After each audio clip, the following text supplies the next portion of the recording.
ضيوفنا الكرام القصيدة لأهل الشاعر عطا القارحي، فليتفضل مشكورا.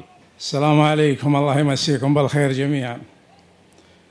الحقيقة مناسبة مثل هذه كان ودي أني جهزت قصيدة تليق بالمناسبة الكبيرة وتليق بشيخنا ودكتورنا، ولكن أعتقد أنه ما حب يتعبنا، الله يرفع قدره. والمشاركة اللي بسمعكم سبق وألقيتها في افتتاح الشركة، ولكن إن شاء الله إنها في نفس الموضوع. يقول الحكمة اللي توارثها العرب من قديم، يمكن فهم ماخذة منها قريب المياه، وأنا مؤيد سليم كل شغلها سليم، الله يوفق في المشروع والأمنية.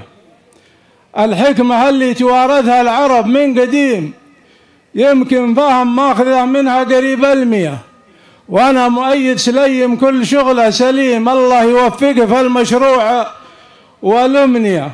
مرت بلدنا بوقت اللي ينافس مقيم، واليوم صار النظام الكلمة المجزية في عهد سلمان ومحمد مجال الفهيم، العلم ياخذ مكانها ما نبى توصية.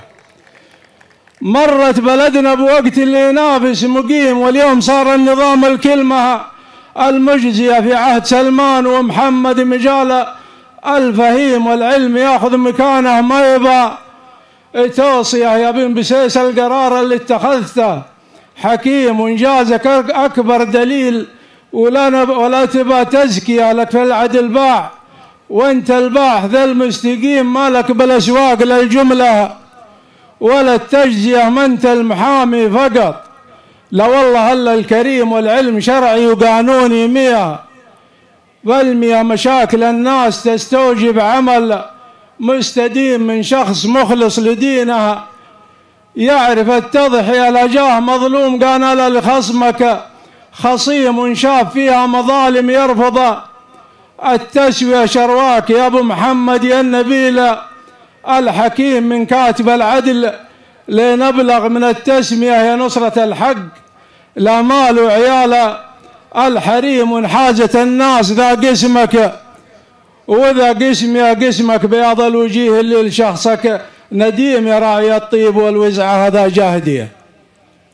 يا نصرة الحق لا مال وعيال الحريم، وانحازت الناس ذا قسمك وذا قسم يا قسمك، بياض الوجيه اللي لشخصك نديم، يا راعي الطيب والوزعة هذا جاهدية. من وقت وننثر الماء فوق ظهر الأديم، ودور الكلمة القصية ولا هي ودي بوصف مناسب صيغة فالصميم. أجلك الله عن التشبيه والتورية، ما ضيع الناس غير اللي بجهلها يهيم، أصحاب الأطماع شرهتهم على التربية، وانت الكريم المكرم والحكم والحكيم، يا رمز الإنجاز ليت المعرفة معدية، نفرح لفرحتك يا دكتور، والله عليم تستاهل الدال بعد جهودك المضنية. وسلامتكم.